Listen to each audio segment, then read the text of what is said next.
எடப்பாடியாரை சந்தித்து எங்கள் கோரிக்கையை வச்சுருக்கிறோம். கோரிக்கையை பரிசீலனை செய்கிறேன்னு சொல்லியிருக்காங்க. அவர் பரிசீலனை சொன்னதுக்கப்புறம் நாங்கள் அதிகாரப்பூர்வமாக நான் ஏற்கனவே சொன்ன மாதிரி செயற்குழு கூட்டத்தில் முடிவு பண்ணி நாங்கள் ஆதரவு நிலைப்பாடு எடுப்போம். இப்போ நீங்கள் கேட்ட தனியரசு ஒரு தொகுதி கொடுத்தா அவர் எந்த இயக்கத்துக்கு போக தயாராக இருப்பார். ஏற்கனவே திமுகவில் தளபதி அவர்களை சந்திச்சுட்டு திமுக அரசு, கலைஞர், ஸ்டாலின், உதயநிதி தான் இந்த நாட்டுக்காகவே தங்கள் வாழ்க்கையை அர்ப்பணிச்சாங்கன்னு சொல்லி ஒரு 10 நாளில் உடனே எதிர்க்கட்சி தலைவர் புரட்சி தமிழர் எடப்பாடியாரை போய் சந்திக்க உள்ளே போயிட்டு பார்த்துட்டு அங்கே உரிய அங்கீகாரம் மதிப்பளிக்காதனால வெளியே ஒரு மணி நேரத்தில் மீண்டும் நான் எடப்பாடியாரை சந்திக்கலை, நிர்வாகி போனாங்க அப்படின்ற ஒரு அவருக்கு தொகுதி கொடுக்குற அளவுக்கு தனியரசு கொங்கு மண்டலத்தில் மிகப்பெரிய செல்வாக்கான அரசியல் அதிகாரத்தில் இல்லை. அவர் அங்கே மக்களை பொறுத்தளவுக்கு அவரை ஏற்கனவே புறக்கணிச்சிட்டாங்க. அவர் பெரிய அளவில் அந்த பகுதியில் இல்லைன்ற சொல்லுது எல்லா இயக்கங்களும் தெரியும். அது திமுகவாக இருந்தாலும் அதிமுகவாக இருந்தாலும் தனியரசை பொறுத்தளவுக்கு அங்கே ஒன்றும் பெரிய அளவில் அவருக்கு மக்கள் செல்வாக்கு இல்லைன்னு தெரியும். அவராக இப்போ தேர்தல் நேரம் எப்படியாவது நம்ம முயன்று ஏதோ ஒரு கட்சியில் நம்ம ஒரு தொகுதி வாங்கிடலாம்ன்றக்காக தான் தொடர்ச்சியாக முயற்சி பண்ணிகிட்ருக்கிறாரு. அவங்களுக்கு தெரியும். அதனால் அவரை பொறுத்தளவுக்கு அரசியலில் இருந்து அவர் புறக்கணிக்கப்பட்டுருவார். இந்த தேர்தலோட அவர் அமைதியாக அரசியலே பண்ணுவாரான்றது ஒரு சந்தேகம் தான். மண்டலத்தை பொறுத்தளவுக்கு உங்களுக்கு அதிமுக ஏற்கனவே பலமாக இருக்கிற ஒரு கட்சி. நீங்கள் பிஜேபி பொறுத்தளவுக்கு அண்ணாமலை தலைவராக இருக்கிறப்ப பரவாயில்ல அந்த பகுதியில் கொஞ்சம் பிஜேபி இயக்கம் ஓரளவுக்கு வளர்ச்சி இருந்தது. அதுக்கப்புறம் இப்போ அந்த தலைமையை மாற்றி நயினார் நாகேந்திரனுக்கு அந்த வாய்ப்பை கொடுத்துருக்குறாங்க. இருந்தாலும் அண்ணாமலை செல்வாக்கோடு தான் இருக்கிறாரு. அந்த பகுதி மக்கள் அவருக்கு ஆதரவாக தான் இருக்கிறாங்க. 2 பேரும் பிரச்சாரம் இன்னும் பண்ணுறப்ப இன்னும் கூடுதலாக அந்த மக்கள் தமிழ்நாட்டில் இருக்கிற எந்த கட்சிகளோ இயக்கங்களோ அவர் போகல. அவர் ஒரு இயக்கத்தை துவங்கிட்டு நடிகராக இருந்து ஒரு இயக்கத்தை துவங்கி கொஞ்சம் ஒரு 2-3 கூட்டங்களை போட்டுட்டு அப்புறம் அவருடைய பெரிய அளவில் மக்கள் பற்றியில் தாக்கத்தை ஏற்படுத்த முடியாமல் யார் அவரை விரும்பி அவருடைய கூட்டணிக்கு யாருமே போகலை. உண்மையான நிலவரம் என்னென்னா அவருக்கு கூட்டணிக்கு எல்லாத்தையும் விரும்பி அழைச்சி கூட விஜய் யாரும் அவரை ஒரு அரசியல்வாதியாக தமிழகத்தில் ஒரு மாற்று சக்தியாக பிற இயக்கங்களோ பிற கட்சிகளை அவரை இன்னும் அங்கீகரிக்கலைன்னு தான். நம்ம சமூகத்துக்கு எந்த அரசியல் கட்சி உரிய அங்கீகாரம் மதிப்பு அளிக்கிறாங்களோ அவங்களோட போகிறதுல நமக்கு ஒன்றும் மாற்று இல்லை. அப்படி சூழல் தான் நம்ம இன்றைக்கி இந்த மாதிரிலாம் முடிவெடுத்து நம்ம வேலை செஞ்சிட்ருக்கிறோம்.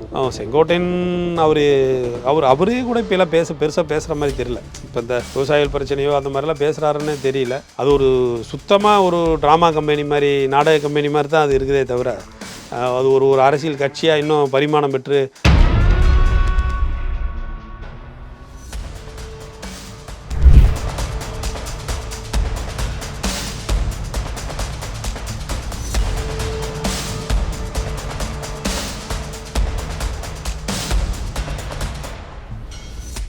ரியல் ஒன் நேயர்களுக்கு வணக்கம். இன்று நம்முடன் இணைகிறார் கொங்கு மக்கள் முன்னணியின் தலைமை ஒருங்கிணைப்பாளர் திரு ஆறுமுக கவுண்டர் அவர்கள். வணக்கம் சார். வணக்கம். எடப்பாடி அவர்களை சந்தித்து கூட்டணியை உறுதிப்படுத்திட்டு வந்திருக்கீங்க. ஸோ 10 நிமிஷம் சந்திப்பில் என்ன கோரிக்கை வச்சுக்கிறீங்க, என்ன அவர் உங்களாண்ட பேசினார்? இல்லை, இப்போ தேர்தல் 2026 தேர்தல் வருது. அப்படி தேர்தல் வர சூழலில் கொங்கு மக்கள் முன்னணி ஒரு நிலைப்பாடு எடுக்கணும். அதுக்காக சில கோரிக்கைகளை முன்னிலைப்படுத்தி மாண்புமிகு எதிர்க்கட்சி தலைவர் எடப்பாடி பழனிசாமி அவர்களை சந்தித்து எங்களுடைய சில கோரிக்கைகளை வச்சுருக்கிறோம். பரிசீலனை சொல்லியிருக்கிறாரு. அவர் சொன்னதுக்கப்புறம் நம்ம அடுத்து எங்களுடைய செயற்குழு பொதுக்குழு கூட்டம் போட்டு அந்த கூட்டத்தில் தீர்மானம் நிறைவேற்றி நாங்கள் அது அடுத்த கட்ட நிகழ்வு அடுத்து விரைவில் அறிவிப்போம். என்டிஏ கூட்டணியை தேர்வு செஞ்சதுக்கு என்ன காரணம்? இல்லை, என்னென்னா இன்றைக்கி சூழல் திமுக ஆட்சியை வீழ்த்தணும்னா அதுக்கு இன்றைக்கி எடப்பாடியார் தலைமையிலான என்டிஏ கூட்டணி இன்றைக்கி வலுவாக இருக்குது. அதனால் அந்த கூட்டணி வரணும், ஆட்சிக்கு வரணும், அதிகாரத்துக்கு வரணும் அப்படின்னு நாங்கள் விரும்புகிறோம். குறிப்பாக இன்னும் சொல்லப்போனால் எடப்பாடியார் அவருடைய ஆட்சி காலத்தில் ஏழை மாணவர்களுக்கு 7.5% இடஒதுக்கீடு கொடுத்தது, மருத்துவ கல்லூரிகள் கொண்டு வந்தது, இப்படி நிறைய நல்ல திட்டங்களையும் கொண்டு வந்திருக்காங்க. தஞ்சாவூரை வேளாண் மண்டலமாக அறிவித்தது, இப்படி விவசாயிகளுக்கான எல்லா நற்காரியங்களையும் செஞ்சுருக்கிறதுனால இந்த தடவை நம்ம அவருக்கு ஆதரவு நிலைப்பாடு எடுக்கலாம்னு பேசிட்டு வந்துருக்கிறேன். எடப்பாடி கொங்கு மக்களுக்கு ஒரு ஆதரவு கொடுப்பார் இந்த தேர்தல் அப்படின்னு நீங்கள் நினைக்கிறீங்களா? இல்லை, இப்போ என்னன்னு கேட்டிங்கன்னா கட்சி ரீதியாக சொல்கிறேன். ஏன்னா கொங்கு மக்கள் கட்சி சார்பாக எந்த கட்சியும் அங்கே இல்லை, ஒரு இயக்கமும் இல்லை. ஸோ இப்போ நீங்கள் போயிட்டு வந்ததால உங்களுக்கான ஒரு அரசியல் அங்கீகாரம் கிடைக்க வாய்ப்பு இல்லை.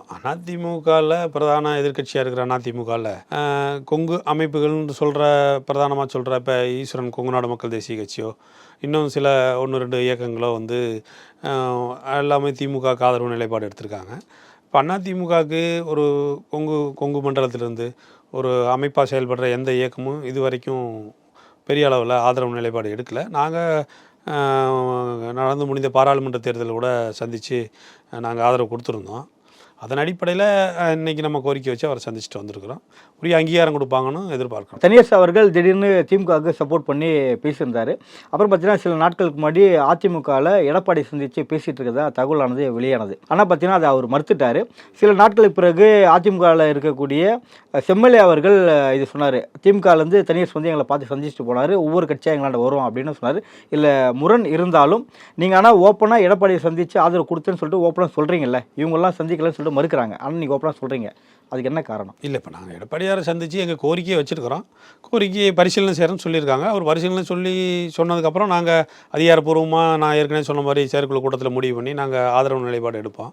இப்போ நீங்கள் கேட்ட தனியரசு வந்து அவர் ஏற்கனவே உங்களுக்கு நான் பல இடங்களில் சொல்லியிருக்கிறேன். அவரை பொறுத்தளவுக்கு ஒரு தொகுதி கொடுத்தா அவர் எந்த இயக்கத்துக்கு போக தயாராக இருப்பார். ஏற்கனவே திமுகவில் தளபதி அவர்களை சந்திச்சுட்டு வந்து திமுக அரசு, கலைஞர், ஸ்டாலின், உதயநிதி தான் வந்து இந்த நாட்டுக்காகவே தங்கள் வாழ்க்கையை அர்ப்பணிச்சாங்கன்னு சொல்லி ஒரு 10 நாளில் உடனே எதிர்க்கட்சி தலைவர் புரட்சி தமிழர் எடப்பாடியாரை போய் சந்திக்க உள்ளே போயிட்டு பார்த்துட்டு அங்கே வந்து உரிய அங்கீகாரம் மதிப்பளிக்காதனால வெளியே வந்து ஒரு மணி நேரத்தில் மீண்டும் நான் எடப்பாடியாரை சந்திக்கலை, நிர்வாகி போனாங்க அப்படின்ற ஒரு மலுப்பலான பதிலை சொன்னார்.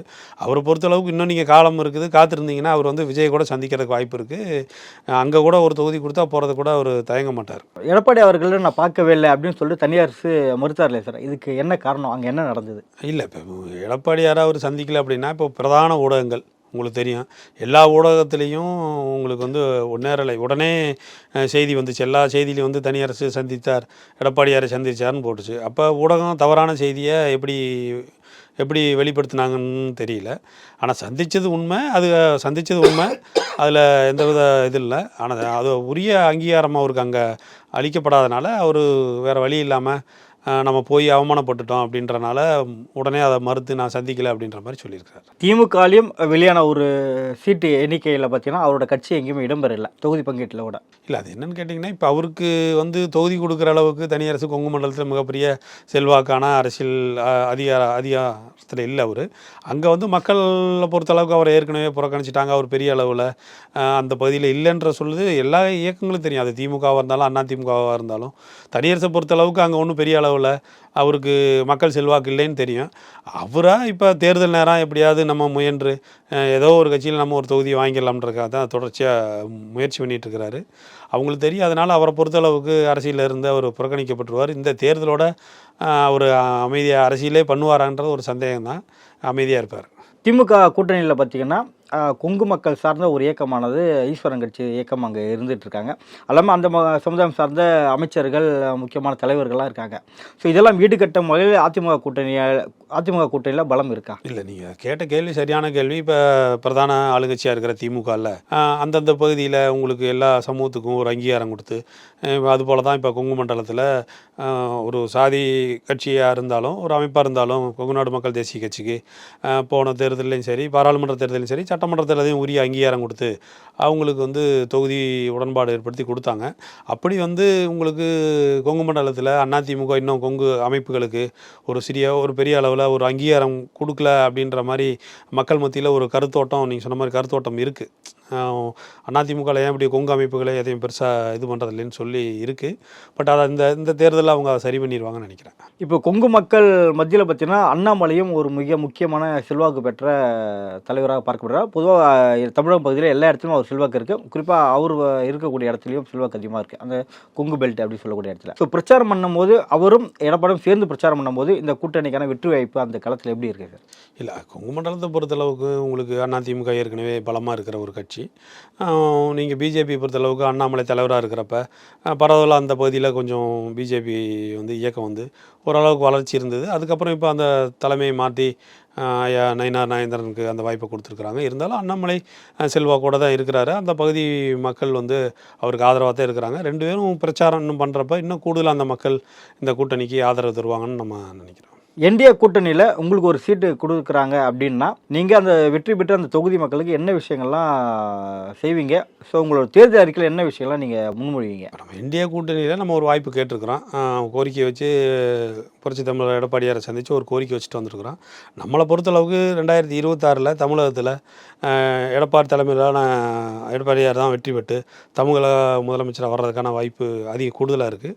அப்படி எங்கள் கொங்கு மண்டலத்தில் வளர்ந்து வர்ற கொங்கு மக்கள் முன்னணி இயக்கத்துக்கு ஒரு அரசியல் அங்கீகாரம் வாய்ப்பு கொடுத்தாங்கன்னா நாம் கொங்கு பகுதியில் பரவலாக நாங்கள் எல்லா பகுதியிலையுமே களமாடி இவரை முதல்வர் ஆக்கிறதுக்கான கடுமையாக எங்களுடைய பணியை நாங்கள் செய்வோம்.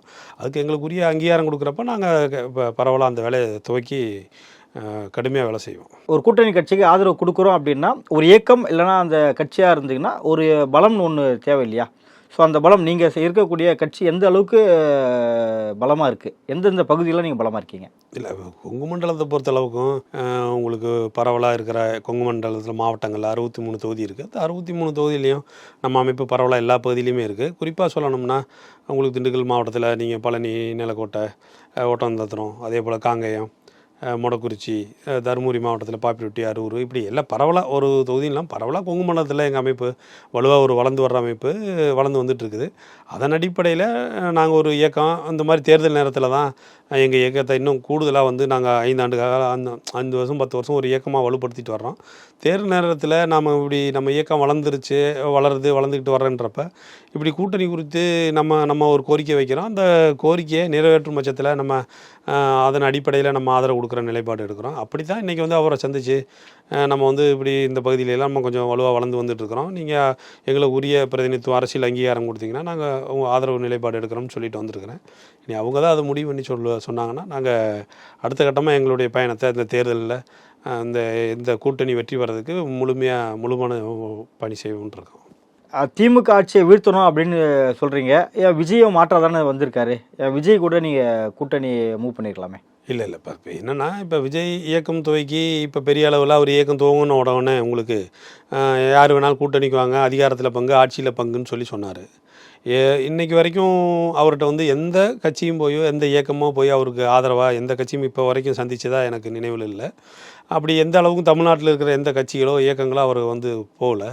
அவர் வந்து ஒரு இயக்கத்தை துவங்கிட்டு நடிகராக இருந்து ஒரு இயக்கத்தை துவங்கி கொஞ்சம் ஒரு 2-3 கூட்டங்களை போட்டுட்டு அப்புறம் அவருடைய பெரிய அளவில் மக்கள் பருத்தியில் தாக்கத்தை ஏற்படுத்த முடியாமல் யார் அவரை விரும்பி அவருடைய கூட்டணிக்கு யாருமே போகலை. உண்மையான நிலவரம் என்னென்னா அவருக்கு கூட்டணிக்கு எல்லாத்தையும் விரும்பி அழைச்சி கூட விஜயை வந்து யாரும் வந்து அவரை ஒரு அரசியல்வாதியாக தமிழகத்தில் ஒரு மாற்று சக்தியாக பிற இயக்கங்களோ பிற கட்சிகளை அவரை வந்து இன்னும் அங்கீகரிக்கலைன்னு தான் இப்போ இருக்கிற சூழலை பார்க்க தெரியுது. அவரை பொறுத்தளவுக்கு இந்த தேர்தலை பொறுத்தளவுக்கு அவர் வந்து மக்கள்கிட்ட 234 தொகுதியும் வேட்பாளர் போட்டு களமாடுவாரான்றதுலே நமக்கு ஒரு சந்தேகம் ஏற்படுது.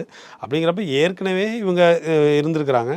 அப்படி பார்த்திங்கன்னா உங்களுக்கு பிரதானமாக இப்போ தமிழ்நாட்டில் 3வது பெரிய இயக்கம் இருக்கா நாம் தமிழர் கட்சி களமாடிட்டு இருக்கிறாங்க. அவங்க 234 தொகுதியிலையும் இப்போ வேட்பாளரை அறிவித்து அடுத்தடுத்த கட்டத்தை அவங்க பயணம் செஞ்சிட்ருக்கிறாங்க. நீங்கள் சொல்கிற மாதிரி விஜய் வந்து ஒரு இயக்கத்தை துவக்கி கட்சி ஆரம்பித்து கிட்டத்தட்ட உங்களுக்கு 2 ஆண்டுகளுக்கு மேலே ஆயிடுச்சுன்னு நினைக்கிறேன். இப்போ வரைக்கும் அவர் வந்து பெரிய அளவில் ஒரு 2 கூட்டத்தை போட்டார், ஒரு சலசலப்பை ஏற்படுத்தினாரே தவிர அது பெரிய அளவில் தாக்கத்தை ஏற்படுத்தலை. அவர் விவசாய பிரச்சனைகளாக இருந்தாலும் குரல் கொடுக்கறதில்ல, மக்கள் பிரச்சனைகளில் அவர் பெரிய அளவில் கவனம் செலுத்துறதில்ல. இப்போ குறிப்பாக நீங்கள் பார்த்தீங்கன்னா கோழிப்பண்ணை விவசாயிகள் வந்து விலை உயர்வு கேட்டு மிகப்பெரிய அளவில் எல்லா பகுதியிலும் போராட்டம் பண்ணாங்க. அதில் விவசாய சங்கத்தை சேர்ந்த முருகசாமி வழக்கறிஞர் கூட நிறைய அதுக்காக போராட்டங்கள்லாம் நிறையா பண்ணியிருந்தாங்க. இந்த அரசு வேணும்னே அதை அடக்குமுறையை ஏவி அவரை வழக்கு பதிவு வந்து கைது பண்ணி சிறையில் அடைச்சிருக்கிறாங்க. இந்த அரசனுடைய நிலை வேறு. அந்த மாதிரி பொதுவான மக்கள் பிரச்சனைகளுக்காக போராடுறவங்களுக்கு கூட விஜய் வந்தோ இல்லை விஜய் இயக்கத்தில் இருந்து விஜய் எப்பயுமே அறிக்கை கொடுக்கறதில்ல. நீங்கள் இப்போ தலைவர்கள் நினைவு நாள் பிறந்த நாள்லே பார்த்தீங்கன்னா வீட்டில் ஒரு படத்தை வச்சுட்டு ஒரு சின்னதாக ஒரு மாலையை போட்டு ஒரு கடமைக்கு இதை இருக்கிறாரே தவிர அவருக்கு அடுத்ததாக அங்கே பிரதானமாக இருக்கிறதா சொல்கிற ஒன்றும் பெரிய அளவில் அங்கே இருக்கிற 2ஆம் கட்ட 3ஆம் கட்ட தலைவர்கள் கூட அதை பற்றி இன்றைக்கி வரைக்கும் பேசுன மாதிரி என் நினைவில் இல்லை. அதனால் மக்களை பொறுத்தளவுக்கு விஜய் ஒரு புதுசாக வந்திருக்கிறாரு. பட் தேர்தலை சந்தித்தா தான் அவருக்கு மக்கள் ஆதரவு எப்படி இருக்குன்னு நம்ம அதை வந்து முடிவு பண்ண முடியும். செங்கோட்டையன் தொடர்ந்து உங்களுக்கு அழைப்பு விடுத்துட்டு தானே இருக்காரு? இல்லை, அது ஒரு சிலர் என்கிட்ட பேசினாங்க, பேசி செங்கோட்டையன் நீங்கள் சந்திங்கன்னு கூட என்கிட்ட சொன்னாங்க. நமக்கு அந்த இன்னைக்கு நம்ம ஏற்கனவே நம்ம இயக்கம் பண்ணிகிட்ருக்குறோம், நம்ம இன்னும் நம்ம நிர்வாகிகளோடையெல்லாம் சந்திக்க வேண்டியதுக்கு பேச வேண்டியது. கூட்டணிக்கு அவர் சொன்னாரா இல்லை எங்கள் கூடயே வந்துருங்க? இல்லை நம்ம அப்படிலாம் நம்ம அப்படி எங்கள் கூடயே வந்துருங்கன்னு இல்லை, நம்ம அந்த மாதிரி நம்ம போகிறதும் இல்லை. நம்ம நோக்கம் கொங்கு மண்டலத்தில் கொங்கு வேளாளர் கவுண்டர் சமூகம், விவசாயிகளுடைய பாதுகாப்பு, பொருளாதார முன்னேற்றம், அதுக்காக நம்ம இயக்கத்தை தூக்கிட்டு நாம் எந்த இயக்கத்தையும் கூடயும் போய் நம்ம இணைய முடியாது. நம்ம சமூகத்துக்கான ஒரு அமைப்பாக கொங்கு மக்கள் முன்னணி செயல்பட்டு இருக்குது. நம்ம சமூகத்துக்கு எந்த அரசியல் கட்சி உரிய அங்கீகாரம் மதிப்பு அளிக்கிறாங்களோ அவங்களோட போகிறதுல நமக்கு ஒன்றும் மாற்று இல்லை. அப்படி சூழல் தான் நம்ம இன்றைக்கி இந்த மாதிரிலாம் முடிவெடுத்து நம்ம வேலை செஞ்சிட்ருக்குறோம். செங்கோட்டையன் அவரே கூட இப்போலாம் பெருசாக பேசுகிற மாதிரி தெரியல. இப்போ இந்த விவசாயிகள் பிரச்சனையோ அந்த மாதிரிலாம் பேசுகிறாருன்னே தெரியல. அது ஒரு சுத்தமாக ஒரு ட்ராமா கம்பெனி மாதிரி, நாடக கம்பெனி மாதிரி தான் அது இருக்குதே தவிர, அது ஒரு அரசியல் கட்சியாக இன்னும் பரிமாணம் பெற்று மக்கள் மத்தியில் பெரிய அளவில் போன மாதிரி தெரியல. அந்த ரசிகர்கள் எல்லா பகுதியிலும் பரவலாக இருக்கிறாங்க. அந்த ரசிகர்கள் எப்படி சினிமா படம் வந்துச்சுன்னா தேட்டரில் ஆரவாரம் செய்வாங்களோ, அதுபோல் விஜய் இப்படி பொது இடங்களுக்கு வந்தாலோ இல்லை அவரை பார்த்தாவோ அந்த உற்சாகத்தோடு தான் இருக்கிறாங்களே தவிர அரசியல் இன்னும் அவங்களுக்கு அரசியல் படுத்தலை. அது இந்த தேர்தலில் உங்களுக்கு அது பிரதிபலிக்கும். கொங்கு மண்டலத்தில் 63 தொகுதிகள் இருக்குது, சட்டமன்ற தொகுதியில் 63 தொகுதிகள் இருக்குது. இது திமுக எந்த அளவுக்கு பலமாக இருக்குது, அதிமுக எந்த அளவுக்கு பலமாக இருக்குது, எத்தனை தொகுதிகள் ஜெயிக்கிற அளவுக்கு 2 கட்சிகளும் அங்கே இருக்காங்க? இல்லை, இப்போ கொங்கு மண்டலத்தை பொறுத்தளவுக்கு அதிமுக திமுக பிரதானமாக 2 கட்சி தான் பெரிய அளவில் இயங்கிட்டு இருக்கிற கட்சி. இந்த தேர்தலில் எப்பயுமே அந்த மக்கள் அந்த மக்களுக்கான தேவைகளை பூர்த்தி யார் செய்கிறாங்களோ அவங்களுக்கு ஆதரவாக எல்லா காலத்துலேயும் நிலைப்பாடு எடுப்பாங்க. இன்றைக்கி திமுகவை எப்படியும் கொங்கு மண்டலத்தில் தொடர்ச்சியாக அதிமுக பலமாக இருக்கிறனால திமுக எப்படியாவது இந்த தடவை கொங்கு மண்டலத்தில் அதிக தொகுதியில் வெற்றி பெறணுன்றதுக்காக தீவிரமாக கொங்கு மண்டலத்தில் நிறையா அமைச்சர்களை எல்லாம் இறக்கி விட்டு நிறையா வேலை பார்த்துட்ருக்குறாங்க. அவங்களும் திமுக இந்த தடவை கொங்கு மண்டலத்தில் அதிக தொகுதியில் வெற்றி பெறணுன்றதுக்காக பண்ணிகிட்ருக்காங்க. ஏற்கனவே இங்கே அதிமுக பலமாக இருக்கிறனால இவங்களும் நம்ம தொடர்ச்சியாக ஒரு வெற்றி பெற தொகுதி, இந்த தொகுதி மீண்டும் அதிமுக கைப்பற்றணும்னு அவங்க களமாடிட்டு இருக்கிறாங்க. பொதுவாக இந்த தேர்தலை பொறுத்தளவுக்கு அந்த கொங்கு மண்டலத்தை பொறுத்தளவுக்கு மீண்டும் அதிமுகவுக்கு அதிக வாய்ப்பு தர்றதுக்கான சூழல் தான் இருக்குது. ஏன் திமுகவுக்கு கொங்கு மண்டலம் தொடர்ந்து ஒரு பின்னடைவாகவே இருக்குது, எதனால்? இல்லை, அது பின்னடைவுன்னு சொல்லிட முடியாது. அவங்க தொடர்ச்சியாக புரட்சித் தலைவர் காலத்திலேருந்து அம்மா காலத்திலேருந்து தொடர்ச்சியாக அப்படியே திமுகவுக்கு எதனால்? இல்லை, திமுக பொறுத்தளவுக்கு நீங்கள் திமுக அதிகாரத்துக்கு வந்ததுன்னா அங்கே பிரதானமாக ஒரு சட்ட ஒழுங்கு பிரச்சனைகளும் அந்த தொழிலுக்கு முன்னேற்றத்துக்கான பெரிய அளவில் முக்கியத்துவம் கொடுக்கறதில்ல. இன்னும் திமுக மேலே எப்பொழுதுமே ஒரு குற்றச்சாட்டும் உள்ளது. அதே போல் திமுக ஆட்சியில் இருக்கிறப்ப பெண்களுக்கு மக்களுக்கு அங்கே பாதுகாப்பு இல்லாத ஒரு சூழல் ஏற்படுறது. இப்படி இந்த விவசாய பிரச்சனைகளுக்காக போராடினாங்கன்னா அவங்கள அடக்குமுறை செய்து கைது பண்ணி சிறையில் அடைக்கிறது. இந்த மாதிரி திமுக அந்த மக்கள் மீது ஒரு அடக்குமுறை ஏவறனால அந்த மக்கள் எப்பொழுதும் அதிமுக எப்பயுமே அந்த மக்கள்கிட்ட கொஞ்சம் நெருக்கமாக இருப்பாங்க. அதனால அந்த மக்கள் அதிமுகவை எப்பயுமே ஆதரவு குரல் நீட்டி கொடுக்குறாங்க. அதை மாற்றி அமைக்கிறதுக்கு இப்போ இந்த தடவை தேர்தலில் திமுக பல வகையில் வியூகங்களை வகுத்து திமுகவும் இப்போ கடுமையாக வேலை செஞ்சிட்ருக்கிறாங்க. அப்படி தான் அவங்க எல்லா அமைப்புகளையும் சமுதாய அமைப்புகளையெல்லாம் கூப்பிட்டு பேசுகிறது. அந்த பகுதியில் நிறையா இப்போ முன்னாள் அமைச்சர் செந்தில் பாலாஜி போன்றவங்களெல்லாம் வச்சு நிறைய அவங்க களப்பணியாற்றிட்டு இருக்கிறாங்க. அதுபோல் அதிமுகவும் நம்ம வலுவாக இருக்கிறோம்ன்ற ஒரு சிந்தனையில் இந்த தடவை அந்த வலுவாக இருக்கிறோம்னு நினச்சிக்கிட்டு அந்த தொகுதியில் அந்த இருக்கிற கொங்கு மண்டலத்தில் இருக்கிற தொகுதியெல்லாம் இழந்துடாமல் மீண்டும் அதிமுக ஜெயிக்கிறதுக்கான வியூகங்களை வகுத்து அங்கே இருக்கிற பிற இயக்கங்களோ எல்லாத்தையும் சேர்த்து வலுவாக பண்ணுறப்ப மீண்டும் அதிமுக அங்கே அதிகமான இடங்களை பெறதுக்கான வாய்ப்பு இருக்குது. நடப்பு அரசியல் குறித்து பல்வேறு கருத்துக்களை பற்றி மிக்க நன்றி. மிக்க நன்றி.